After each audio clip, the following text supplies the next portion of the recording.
ശത്രുവിനോട് നീ ഒരു മയത്തിലുള്ള ശത്രുവൊക്കെ മതി. അവൻ എന്തെങ്കിലും നിന്റെ കൂട്ടുകാരനാകാൻ സാധ്യതയുണ്ട്.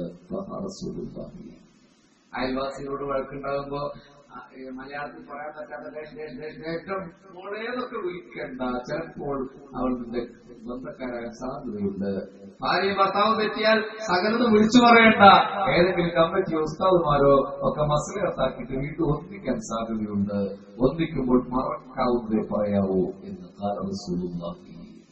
ദുനിയാവിലെ സ്നേഹം എന്ന് പറഞ്ഞ ഇതാ 3-4 എസിന് വേണ്ടിയിട്ടാണ്.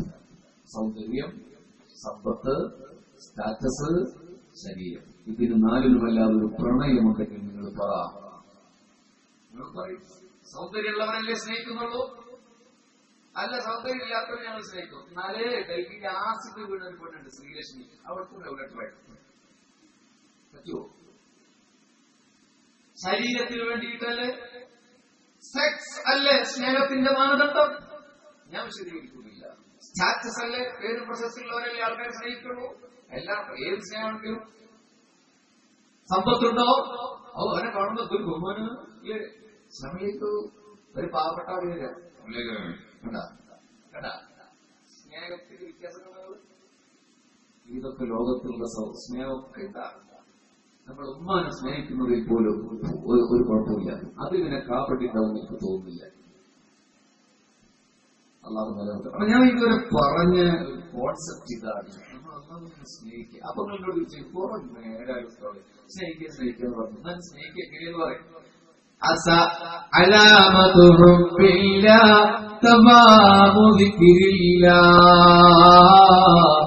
അല്ലാഹുവിനെ സ്മരിക്കലാണത്.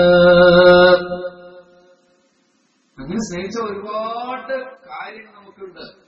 രഹസ്യങ്ങൾ വരെ നമുക്ക് അറിയാൻ പറ്റും. എങ്ങനെ?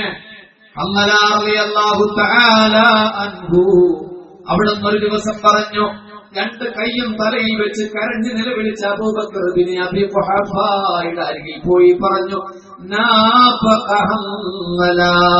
ഹമ്മല മുനാഫിക്കാണ് അബൂബക്കർ, ഹമ്മല കപടനാണ് അബൂബക്കർ, ഹമ്മല കപടനാണ്.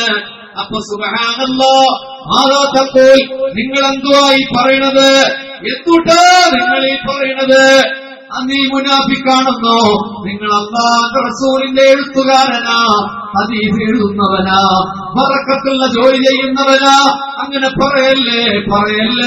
അപ്പോൾ റളിയല്ലാഹു അൻഹു പറഞ്ഞു, അല്ലാഹുവിന്റെ റസൂലിന്റെ മജ്‌ലിസിലിരിക്കുമ്പോ എന്തോ ഒരു തഖ്വയാ, അവിടുന്ന് സ്വർഗത്തെ കുറിച്ച് വർണ്ണിക്കുമ്പോ എന്തൊരു ഈമാനാ. വഇദാ ഖറജ മിൻ ഇൻദിഹി, റസൂലുള്ളാഹിന്റെ അരികിൽ നിന്ന് പോന്നാലോ നസീനാ കസീറാ, ഒക്കെ മറക്കുകയല്ലേ. വഅദ് പറയുമ്പോ തഖ്വ, വഅദ് കേൾക്കുമ്പോ തഖ്വ.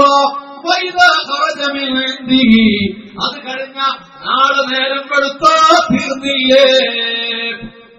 അപ്പൊ ഗോത്രങ്ങളുടെ കാര്യം ശരിയനിഷ്ട പിന്നീടില്ലേ. എന്നാൽ 2 കൂടി പോവാ. അല്ലാഹുവിന്റെ റസൂൽ സ്വല്ലല്ലാഹു അലൈഹി വസല്ലം അരികിൽ പോയി ഹമ്മല വീണ്ടും കരഞ്ഞു പറഞ്ഞു, ഹമ്മല കപടനാണ് നബിയേ. റസൂലുള്ള കാര്യം ചോദിച്ചപ്പോ ഇത് പറഞ്ഞു. അപ്പൊ മുത്തുനബി പറഞ്ഞതാണ് നമ്മുടെ വിഷയം. ഹബീബ് സല്ലല്ലാഹു അലൈഹി വസല്ലം പറഞ്ഞു, ഹമ്മല إن كنتم تدعون على ما تكونون من عندي وفي الذكر قال رسول الله. എന്റെ അരികിൽ ഇരിക്കുന്നത് പോലെ എന്റെ അരികിൽ നിന്ന് പോയാലും നീ അങ്ങനെ ആയിരുന്നുവെങ്കിൽ, എന്റെ അടുത്തിരിക്കുന്നത് പോലെ എന്റെ അടുത്ത് നിന്ന് പോയാലും അങ്ങനെ ആയിരുന്നുവെങ്കിൽ, നീ അല്ലാഹുവിനെ സ്മരിക്കുന്ന ആളാണെങ്കിൽ, ദിക്ർ ചെല്ലുന്ന അത് മാത്രമല്ല നിസ്കരിക്കുന്നവനാകണം. എന്നെ സ്മരിക്കുന്നവൻ, എന്നെ ഓർക്കാൻ വേണ്ടി നിസ്കരിക്കുന്ന പറഞ്ഞു. അപ്പൊ ദിക്ർ നിസ്കാരമാണ്. അല്ലാതെ കുറെ കള്ളത്തൊലിക്കത്ത് പറയുന്നുണ്ട്, നിങ്ങൾ ദിക്റില്ല നിസ്കരിക്കുമ്പോൾ വേണ്ടട്ടോ എന്ന് പറയുന്ന പറക്കാൻ നിങ്ങളുടെ അടുപ്പിലെ വേറെടുത്തിട്ട് മണ്ട കടിച്ചു കൊടുക്കണവരെ. നിസ്കരിക്കുന്നത് വേണ്ട, ദിക്റില്ല പറയുന്ന തൊലിക്കത്ത് ഇസ്ലാമിലില്ല, അല്ലേ? ظلمت سنة من أحيا الظلام إلى أن استقت قدما خذ الضر من ضربي جل مولاي صل وسلم دائما أبدا. നിസ്കരിച്ച് പാതിയാവിന്റെ ഏകാന്ത നിശബ്ദതയിൽ ആരംഭഭൂമോൻ മുഹമ്മദ് മുസ്തഫ നിസ്കരിച്ച് അവിടത്തെ കാലിന്റെ അടിഭാഗം വിങ്ങി വീർത്തു. കവി ഒരു ഭാവനയോടെ പറയുകയാണ്, അനിസ്തകത്ത് കദമാ, രണ്ട് കാൽക്കണ്ടകളും അല്ലാഹുവിന്റെ റസൂലിനോട് പരാതി പറഞ്ഞു, നബിയെ ഒന്ന് നിർത്ത് നബിയെ, താങ്ങാൻ പറ്റണില്ല നബിയെ. അത് കവിയുടെ ഒരു ഭാവന എന്ന് പറയപ്പെടാൻ മാത്രം പാതിരാവ് മുഴുവൻ നിന്ന് നിസ്കരിച്ച മുഹമ്മദ് മുസ്തഫാന്റെ അനുയായികളായ ചില കള്ളത്വരീക്കത്തിന്റെ ആളുകൾ പറയാ, നിങ്ങളുടെ നമസ്കാരമില്ല, യഖീനായ പിന്നെ നിസ്കരിക്കണ്ട, നിസ്കരിക്കണ്ട. അങ്ങനെയൊന്നും പറഞ്ഞ പോലെ നിങ്ങളെ നിസ്കാരമില്ലാത്തൊരു ഒരു ത്വരീക്കത്ത് നമുക്ക് വേണ്ട, അല്ലെങ്കിൽ അവന് ഭ്രാന്ത് വരട്ടെ. അങ്ങനെ പോസ്റ്റുമല്ല കുതുബുസമാനെയൊന്നും നമ്മൾ അംഗീകരിക്കണം. നമുക്കൊരു സുലൂക്കിന്റെ മാർഗമുണ്ട്, സമസ്ത കേരള ജംഇയ്യത്തുൽ ഉലമയുടെ രാജമാർഗം. അല്ലാഹു നമ്മളെ നിലനിർത്തി പെരുമാറാകട്ടെ.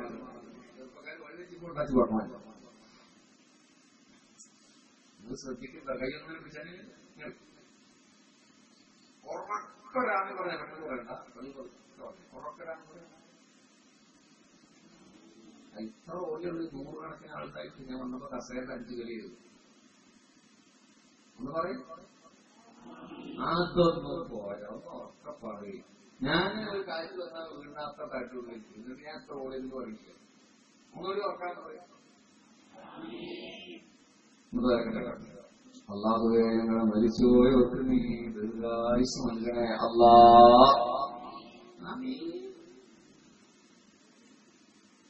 നമ്മൾ ശ്രദ്ധിക്കുന്നുണ്ടോ നോക്കിയാ ഭയങ്കര ശ്രദ്ധ. മനസ്സിലായിട്ടില്ല എന്താ പറ്റിയെന്ന് ആർക്കും കിട്ടില്ല. മരിച്ചുപോയവർക്ക് തൊട്ട് സൗകര്യങ്ങൾ അള്ളാഹു മരിച്ചുപോയവർക്ക് സുഖം കൊടുത്തുമാറാകട്ടെ. ഇതാണ് ഈ രീതിയിൽ പ്രസംഗിച്ചാലുള്ള കുഴപ്പം. നിങ്ങളതിനെ ലയിച്ചു പോകുന്നത്. മരിച്ചുപോയവർക്ക് ദീർഘായുസ് കൊടുക്കട്ടെ തോരുന്നത്. അപ്പൊ ഇതൊക്കെ നമ്മുടെ കോൺഷ്യസ് മൈൻഡിലല്ല, നമ്മൾ ബോധ മനസ്സിലല്ല. ഇതാണ് ആധുനിക പ്രസംഗത്തിന്റെ ഒരു വലിയ കുഴപ്പം. അങ്ങനെ നല്ലട്ടോ നിങ്ങൾ ശ്രദ്ധിക്കേണ്ടതെന്ന് എനിക്ക് മനസ്സിലായിട്ടില്ല. അല്ലെങ്കിൽ ചെറുപ്പക്കാരൊക്കെ ഇത്തരം ഒരു പ്രമേയം പറയുമ്പോൾ 10 മിനിറ്റ് എഴുന്നേറ്റ് കൊണ്ടതാണ്. 10 മിനിറ്റ് കേട്ടാൻ സൗകര്യപ്പെട്ടുള്ളൂ. കാരണം കെട്ടപ്പെട്ടെന്ന് പറയണം. അതിന് ഒരു കേസറ്റ് അവിടെ കൊടുത്തിട്ടുണ്ട്, നമ്മൾ തന്നെ കേസറ്റ് ഉണ്ട്, വേറെ ആൾക്കാർ കേട്ടിട്ടുണ്ട്. പോകുമ്പോൾ പറ്റുമെങ്കിൽ വാങ്ങിക്കോളൂ, എനിക്കൊന്നും വാങ്ങണം നിർബന്ധമല്ല. കാരണം വാങ്ങിയോണ്ട് എനിക്ക് പ്രത്യേക ഗുണമൊന്നും കിട്ടാൻ പോകുന്നില്ല. അത് മുമ്പേ നമുക്ക് കോൺട്രാക്ട് കഴിഞ്ഞതാണ്. വിൽക്കാൻ വലിയ എനിക്ക് പ്രശ്നമില്ല. പക്ഷെ എനിക്ക് വേണമെങ്കിൽ വാങ്ങാം. നൂറാനിയത്തുൽ മുഹമ്മദിയ്യ ഇനി വാങ്ങാൻ പൈസ ഇല്ലാത്ത യൂട്യൂബിൽ സെർച്ച് ചെയ്താലും അതുണ്ട്. ഞാനത് അതായതൊന്ന് പറയുകയാണെന്ന് വെച്ചാൽ അത് നിങ്ങൾ കേൾക്കേണ്ട ഒരു വിഷയമാണ്. മുത്തുനബി സ്വല്ലല്ലാഹു അലൈഹി വസല്ലമയുടെ നൂറിന്റെ പ്രകാശത്തിന്റെ പുണ്യത്തെ കുറിച്ച് പറയുന്ന ഒന്ന്. ബാക്കിയൊന്നും കേൾക്കണമെന്നില്ല. ബാക്കി എന്റെ കേൾക്കണ്ടെന്നാണ് ഞാൻ പറഞ്ഞത്. ബാക്കി എന്തോരം ഗുണം കേൾക്കണ്ടെന്നല്ല പറഞ്ഞു. ഞങ്ങൾ എന്ത് പറഞ്ഞാലും ഇപ്പൊ കുഴപ്പമാണ്. പിന്നീട് സ്കിപ്പിംഗ് ആവും. ബാക്കി അപ്പുറപ്പുറം കട്ടിയിട്ട് പിന്നെ അങ്ങനെയല്ല ഞാൻ പറഞ്ഞിട്ടുള്ളത്. അള്ളാഹു എല്ലാവർക്കും ഖൈർ പ്രദാനം ചെയ്യട്ടെ.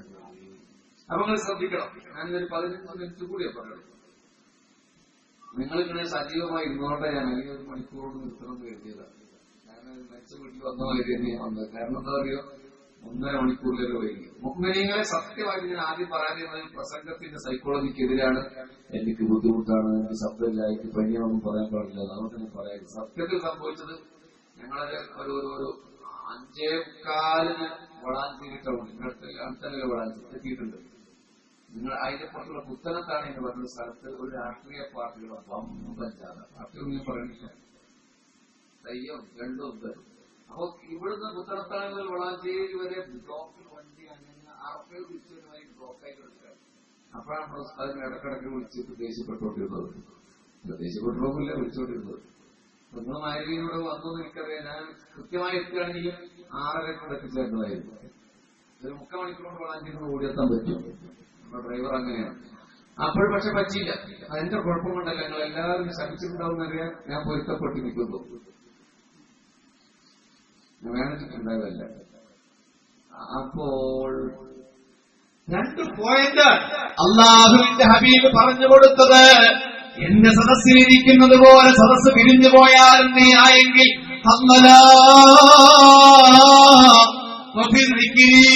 നീ അള്ളാഹുവിനെ സ്മരിക്കുന്ന ആളാണെങ്കിൽ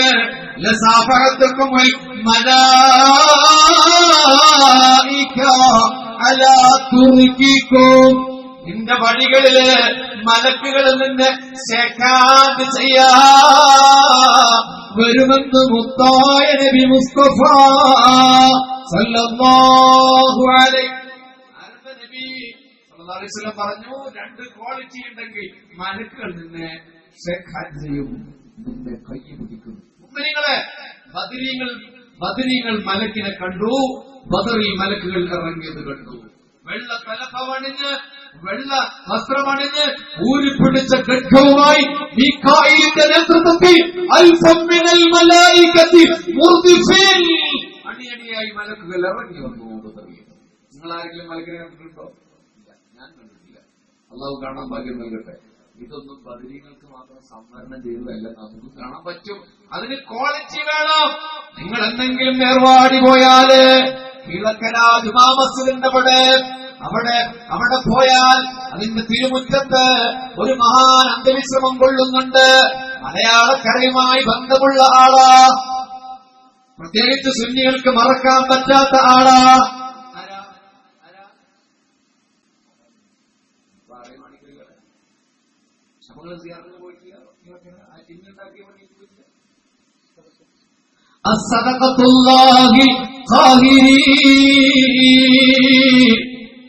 അല്ല, മലയാളിയൊന്നുമില്ല.